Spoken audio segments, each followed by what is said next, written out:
নমস্কার বন্ধুরা, একঘেয়েমি মাছ রান্না খেতে আর ভালো লাগছে না সেই মশলা দিয়ে। তাই আজকে মশলা ছাড়াই মাছের একটা অন্য রেসিপি নিয়ে চলে এসেছি। মাছগুলোকে লবণ হলুদ মাখিয়ে নিলাম, কড়াই সর্ষের তেল খুব ভালো করে গরম করে নিয়েছি। এখন মাছগুলোকে ছেড়ে দিলাম, আর মাছগুলোকে বেশ কড়া কড়া করে ভেজে নিতে হবে।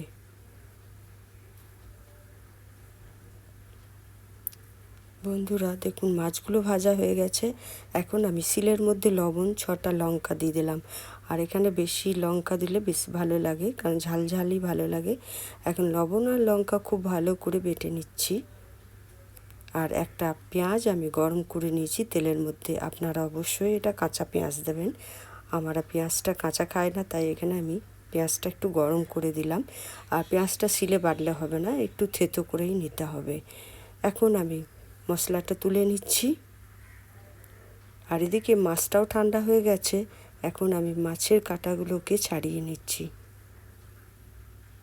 দেখুন, ছাড়ানো হয়ে গেছে কাঁটা।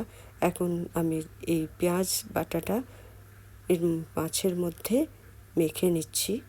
আর অনেকটা কাঁচা সর্ষের তেল দিলাম। এরপর খুব ভালো করে মেখে নিচ্ছি।